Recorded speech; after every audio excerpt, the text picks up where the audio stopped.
Bonjour, aujourd'hui on est le 29 juillet 2024. En fait, je viens juste d'entendre hier qu'il y a le Hezbollah qui a balancé un missile sur le plateau du Golan en Israël. Mais bon, le Hezbollah apparemment nie avoir jeté ce missile. Mais bon, évidemment, Israël accuse le Hezbollah. Oui, les gens se disent, est-ce qu'Israël va pouvoir combattre les deux fronts à Gaza et au Liban contre le Hezbollah? Mais il faut savoir qu'Israël peut mener toutes les guerres qu'il veut, hein. Ben, il peut mener la guerre avec l'Iran, avec la Syrie, le Liban, l'Arabie Saoudite, tout ce qu'il veut. Parce que pourquoi? Parce qu'en fait, Israël est subventionné militairement par l'Europe et les États-Unis, notamment l'Europe, c'est la France, la Grande-Bretagne et l'Allemagne. Hein, c'est ceux qui fournissent le plus d'armes. D'abord, celui qui fournit le plus d'armes à Israël, ce sont les États-Unis. Donc, si Israël veut se battre avec qui il veut, il peut. Donc, parce que comme les armes leur sont données gratuitement, parce que il faut savoir que ce sont les contribuables américains qui payent tout ça, hein. Donc, eux, ils payent rien. Donc, ils ont 600 avions, je sais pas, 600 avions de combat, bon, des F-16, des F-35 et des F-16. Donc, ils peuvent mener la guerre qu'ils veulent, n'importe où, n'importe quand. Ils ont des drones en plus. Donc voilà, quoi qu'il arrive, de toute façon, les États-Unis les soutiendra toujours. C'est pour ça que toutes les résolutions des Nations Unies sont piétinées, sont foulées aux pieds par Israël, parce qu'il sait qu'il risque rien. Donc là, depuis le 8 octobre, c'est pareil, à Gaza, ils massacrent comme ils veulent et personne ne dit rien. Ben voilà, enfin bon, les dirigeants, je veux dire, la population mondiale proteste, mais eux, ils n'ont pas le pouvoir.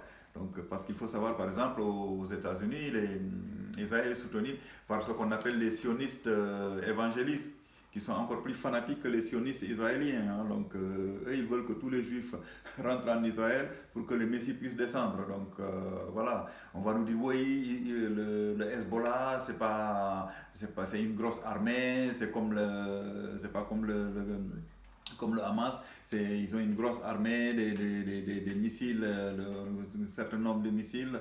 Voilà, donc voilà, on nous fait croire que c'est une grosse armée. Mais non, le Hezbollah, Israël n'en fera qu'une bouchée, hein. Parce que vous savez, ça c'est la propagande habituelle. On dit que oui, c'est la grosse Hezbollah, c'est des grosses, comment, une grosse armée. Non, c'est une petite armée de rien du tout qui est dans le Liban. Vous vous rappelez, comment s'appelle la guerre en Irak? On a dit que aussi Saddam Hussein avait une très grande armée, mais vous en avez vu ce que les Américains en ont fait. Ils en ont fait qu'une bouchée, hein.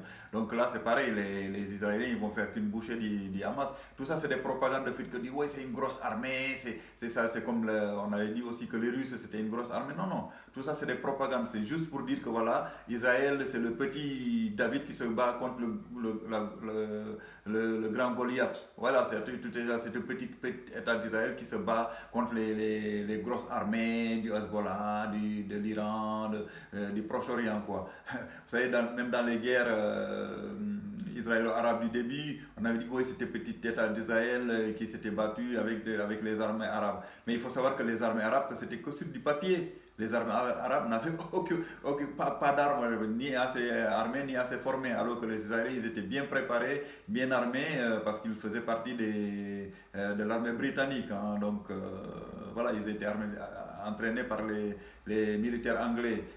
Donc, voilà, c'est pour ça ils ont battu les États arabes, parce ils avaient des armes, des avions, ils avaient tout préparé, quoi. Alors que les Arabes, ils avaient quoi? Ils avaient quelques broutilles de militaires, d'armement. Parce qu'il faut savoir que l'armée, ce qu'on appelait l'armée arabe, c'est que sur du papier, hein. Donc en réalité, il n'y avait pas grand-chose. Donc voilà, c'était juste pour dire ça aujourd'hui. Donc quoi qu'il arrive, Israël sera toujours soutenu par les sionistes évangéliques américains. Donc Israël ne risque rien, hein. Donc quand on nous dit que oui, celui-ci veut détruire Israël, mais tout ça c'est la propagande. Personne ne veut détruire Israël, ça c'est du blabla. Bon, peut-être que les Palestiniens qu'ils écrasent, ça je suis d'accord, mais non. Et puis en plus là, le jeune député de LFI, là, Thomas Porte, avait dit que les athlètes israéliens n'étaient pas les bienvenus. On on a commencé à dire oui, c'était antisémite, voilà, qu'il était antisémite et qu'il mettait une cible sur leur dos. Mais non, ils ne devraient pas effectivement concourir comme les nôtres. Enfin, ils devraient concourir, mais sous drapeau neutre, comme c'est le cas des athlètes russes et comment ça s'appelle, les Biélorusses, hein, parce qu'ils concourent, mais il faudrait qu'ils le fassent sous bannière neutre. Et en plus, il faut savoir que tout athlète israélien est un ancien ou un futur soldat. Donc voilà, parce qu'on avait dit que les athlètes russes peuvent participer aux Jeux Olympiques à condition de ne pas soutenir la guerre en Ukraine, hein. Donc, alors que là, on n'a pas demandé aux Israéliens de ne pas soutenir la guerre à Gaza. Non, non, ça, c'est pas grave. Et en plus, il faut savoir que Thomas Bach, c'est un Allemand. Thomas Bach, c'est un Allemand, le président du CIO. Donc, quoi qu'il arrive, il n'aurait pas sanctionné Israël.